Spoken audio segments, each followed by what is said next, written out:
that laughter, Paul, there, very, very different. And Zelensky is definitely up to the job of having how to deal with a heckler, let's say. Well, he's had some good practice, hasn't he? And you've got to say one thing about President Zelensky, which is he takes feedback very well, because literally every single thing that he was accused of getting wrong last time around, and some people think he was unfairly accused of getting things wrong, that actually the behaviour was poor on the part of Donald Trump and JD Vance, particularly last time around. But literally, it was like a checklist that he'd gone through every single thing that he thought he needed to do differently this time. Because you'll remember back in February, these pictures, when they had that awful, awful meeting that seemed to go on forever, Zelensky really ended the attack, particularly, as I say, from JD Vance in the corner, from some of the American media as well.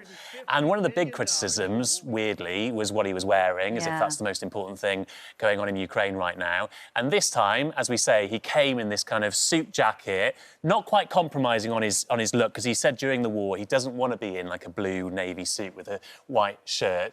And I think he looks amazing. Yeah. I think he could wear that to, like, the GQ Awards or, you know, he looks really sharp. Yeah, it's very sharp, yeah.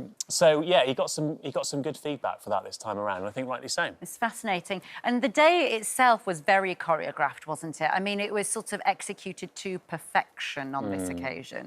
Yeah, because they've never had so many European leaders in the White House at any one time. So this was a real event for the White House team as well to put on. So they had this meeting between Donald Trump and President Zelensky in the middle there. They had a one-to-one on their own, and Donald Trump had to meet and greet each of these individual European leaders one by one. They had their own separate meeting with Donald Trump. They also had a wider meeting with President Zelensky as well. So it was quite a long day of meetings, with a call to President Putin as well in the middle of it all, to see what he thought about the latest in all those talks. And, Ross, there is a very certain way, isn't there, in how to deal with Donald Trump? Yes, there is. You know, you've been living it there. Yeah, and it's interesting. I mean, Paul's saying that he's obviously taken advice and advisement from people saying that Keir Starmer gave him some advice to how to deal with President Trump. And you could see that he definitely came in with a completely different attitude. Right. Of course, the big thing the last time was you saying that argument with JD Vance was all about you did not say thank you. Yeah. And this time he said thank you just a few times. Have a look.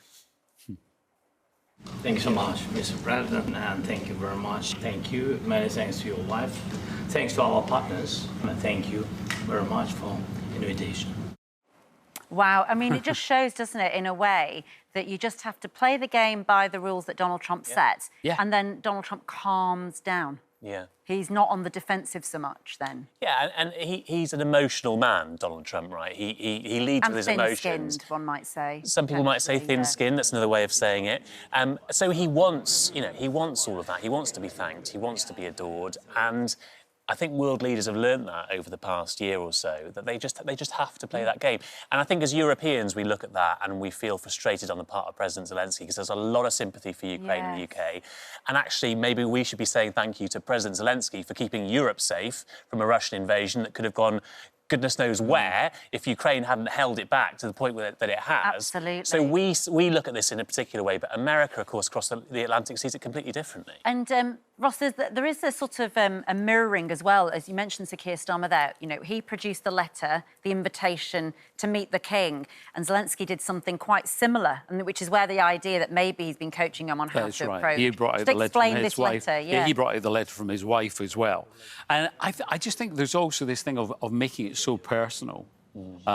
Just explain what's happening here, then, for those who may not have seen it. So this was a letter from Zelensky's wife, because, again, picking up on the fact that we'd heard the whole bit about Melania Trump actually offering up a letter. Then, of course, Keir Starmer brought in the letter from the King. So it's like everyone's bringing in letters. Yes. So this was a letter from his wife thanking her, Melania, for all the work that she'd done, and written a letter to Putin about, think about the children and all of that. So it is, as you say, quite emotional. It's pulling on those emotional strings. And our Prime Minister, very, very busy.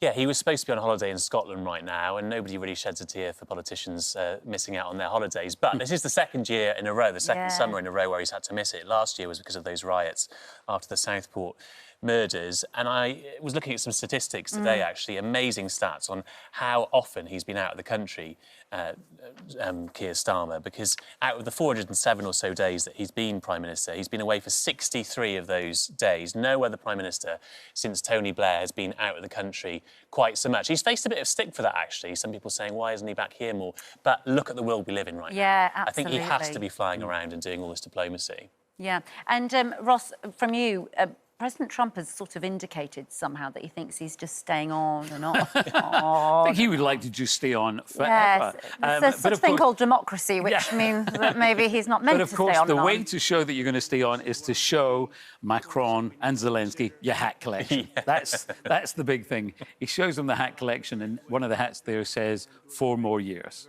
So there we are. On top of this term, which would be his last term. Yeah. He was also talking to Zelensky about, because Zelensky hasn't had elections because there's a war on. He was due to have had elections by now.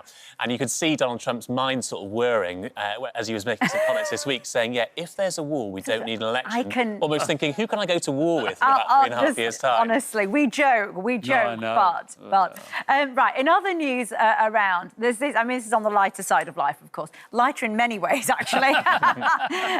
There's a study on weight loss jabs and dinner party etiquette. Ross, come on, with the LA hat on. Well, the weirdest thing is... What's going on? What are they saying? In LA, obviously, you know, the weight jabs are completely rife. And just like everyone's on them. And it's not a taboo subject. Everyone's going, oh, I'm on them. What are you on? Exactly. Right. Exactly. Which one are you on and all the rest of it. But I didn't realise till I got over here, 1.5 million Brits are on weight loss jabs of and about 3 of them are admitting it. And then the survey as well, 6 in 10 believe the etiquette, if you're going to a dinner party, you should phone ahead. 6 in 10, you should phone ahead to say, I'm on a weight loss jab. 20% of hosts... Because there's so much wasted food and wasted energy. 20% of hosts have been annoyed that people have turned up and not eaten. 80% of people think on the social, who are on the jabs, on the social side, say that they're finding it uncomfortable. 1 in 10 have hidden food in napkins when they've gone to the dinner party. I always thought the thing, when you went to a dinner party and you didn't like the food, you fed it to the dog. Yeah. But then I was watching GMB today. Some of the dogs are on weight loss jabs. So you can't even just under the table to the dog. It's like, oh, sorry, you're on. What are you on? Yeah, exactly. But this survey's come up with some suggested meals for people. If you're having a dinner party, how do you feed people who are all on some kind of weight loss medication? I guess really small portions. So, for example, on the list of recommended meals is a small prawn cocktail, melon and prosciutto. Is that apron? Apron. Yeah. Fish soup. I thought you're supposed to feel a bit sicky when you're on some of these jabs. There's lots I don't of think fish fish soup would go down well. A small fillet steak with some greens. Yeah, slightly more up my street. And then sorbet for pudding.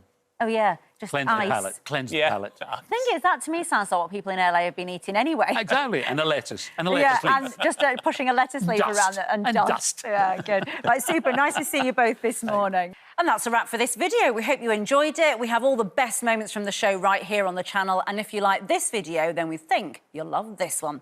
See you next time.